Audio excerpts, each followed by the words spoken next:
Bismillahirrahmanirrahim. Alhamdulillahi rabbil alamin. Allahumma salli ala sayyidina Muhammadin wa ala ali sayyidina Muhammad. Amma ba'd. Tafsir surah Yasin ayat 2 dan 3. Bismillahirrahmanirrahim. Yasin wal Qur'anil Hakim. Demi Al-Quran Al-Hakim yang bijaksana. Bisa juga diberi makna Al-Hakim yang kuat atau yang kokoh. Innaka sesungguhnya engkau laminal mursalin sungguh-sungguh dari sebagian Rasul Allah. Kenapa ada ayat Yasin wal Qur'anil Hakim innaka laminal mursalin? Nah, ini karena orang-orang kafir berkata kepada Rasulullah sallallahu alaihi wasallam, asbabun nuzulnya itu kufar berkata, ya Muhammadu lasta mursala, wahai Nabi Muhammad, engkau bukan seorang rasul, bukan utusan Tuhan, kata orang-orang kafir ini. Qalu inna Muhammadan laysa binabiyyin wala mursal, bal huwa yatimu Abi Talib. Wa ma dhahaba ila al-maktab, wa ma ta'allama al-ilma min al-muallim, fa kayfa yasiru nabiyya? Nabi Muhammad itu bukan nabi, bukan rasul, dia hanya yatimu Abi Talib, anak yatimnya Abu Talib. Tidak pernah ke madrasah, tidak pernah belajar ilmu dari seorang guru. Bagaimana mungkin jadi nabi? Nah, ini aja terlihat kebodohan orang-orang kafir saat itu ya. Mereka menduga bahwa kenabian itu bisa dipelajari. Ngawur itu. Nubuwah itu sesuatu yang tidak bisa dikasab dan ikhtiar, gak bisa dicari. Gak ada madrasahnya kenabian itu. Gak ada universitasnya, gak ada sekolahnya, gak ada pondoknya. Kenabian itu langsung dari Allah Subhanahu wa ta'ala. Orang-orang kafir menduga kalau kenabian itu berasal dari orang belajar. Tidak tanggung-tanggung yang menjadi saksi kebenaran Rasulullah SAW itu langsung Allah Azza wa Jal. Fa'anzala hadhihi surah, maka Allah menurunkan surah Yasin. Waqal Yasin wal Qur'anil Hakim innaka laminal mursalin. Tidak sampai di situ. Ala siratim mustaqim. Mengikuti jalan yang mustaqim, yang lurus. Jalannya siapa yang mustaqim? Tariqul anbiya wal mursalin. Jalannya para nabi dan para rasul sebelum Nabi besar Muhammad sallallahu alaihi wasallam. Apa siratul mustaqim itu? Ajaran tauhid, la ilaha illallah, dan petunjuk-petunjuk yang berasal dari Allah Subhanahu wa taala. Jadi ini ada pembahasan bagus. An-nubuwah war risalah itu tidak bisa dikasab, ghairu muktasab, tidak bisa dicari. Saya mau mondok biar jadi nabi, nggak bisa.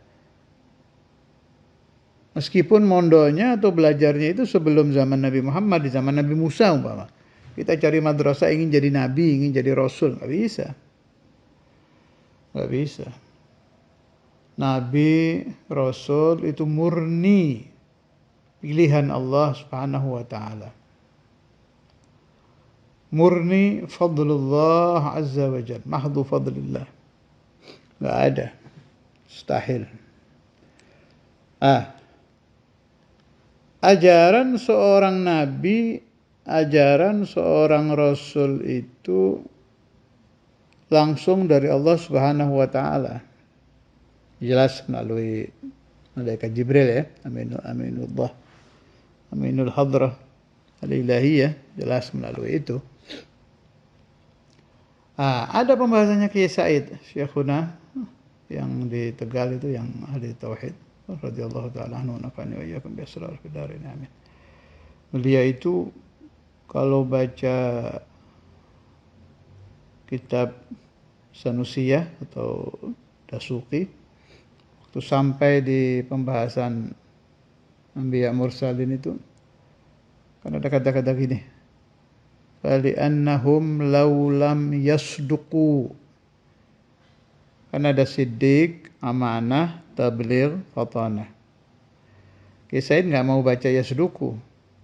Kalau yasduqu itu fali'annahum, maka sesungguhnya para nabi rasul, seandainya mereka tidak benar gitu. Dia nggak mau baca begitu, bacanya fali'annahum law lam yusaddiqu. Seandainya para nabi rasul itu tidak membenarkan. Jadi benar dengan membenarkan itu beda. Kalau benar, para nabi dan rasul itu tidak ada yang berdosa, tidak ada yang dusta ucapannya, tidak ada yang maksiat, dan sebagainya dan sebagainya. Tapi kalau membenarkan, nah di sini ada akalnya, ada berpikir. Ini yang diinginkan pemahamannya oleh Kiai Said, kita paham tuh. Dan oleh a'immah sebelum beliau, Al-Imamul Baijuri, Al-Imamul Fudali, Al-Imam Ibn Arabi, Sayyid Sanusi, Imam Asy'ari, Imam Maturidi, dan Imam Ahli Tauhid. Mereka itu menekankan para nabi ini bukan hanya benar, tapi bisa membenarkan. Lah, membenarkan berarti akalnya cerdas gitu. Fatana. Jadi bukan turun ayat umpama disuruh sholat, udah. Suruh zakat, suruh menyampaikan Quran, menyampaikan, udah segitu aja. Enggak, berpikir. Dan cerdasnya itu di atas kecerdasan umatnya. Apalagi akalnya Rasulullah SAW kan sudah ada nas itu. Seandainya akal seluruh umat manusia ditaruh di satu sisi timbangan, dan akal Nabi Muhammad ditaruh di sebelahnya, pasti lebih berat akal Nabi Muhammad. Artinya akal beliau di atas akalnya makhluk sejagat. Tapi secerdas apapun akal manusia, ingin mencapai nubuwah nggak bisa, bukan jalurnya. Akal hanya bisa membuat orang menjadi alim, tapi tidak bisa menjadi nabi, tidak bisa menjadi rasul. Nabi rasul itu murni pilihan Allah Subhanahu wa taala. Saya ulangi lagi ya, fali'annahum law lam yusaddiqu lalazimal kadhibu fi khabarihi ta'ala litasdiqihi ta'ala lahum ila akhir ma qala radhiyallahu anhum. Jadi para nabi dan rasul itu bukan hanya benar, tapi mereka membenarkan Al-Quran. Kalau Nabi Muhammad, mereka membenarkan Taurat. Kalau Anbiya golongannya Nabi Musa, mereka membenarkan Injil. Bukan hanya mampu menyampaikan Injil, Nabi Isa membenarkan isi Injil. Nabi Musa membenarkan isi Taurat. Nabi Dawud membenarkan isi Zabur. Sayyidina Ibrahim membenarkan Suhuf. Jadi bukan hanya menerima, benar di dalam pengamalan, tapi juga membenarkan. Bimakna, karena mereka mampu membenarkan, maka mereka adalah orang-orang fatin, futana. Orang-orang yang punya sifat fatana, cerdas, dan kecerdasannya jelas jauh di atas kecerdasan yang dimiliki umat beliau itu. Sallallahu ala sayyidina Muhammad wa ala alihi wa sahbihi wa sallam, walhamdulillahi rabbil alamin.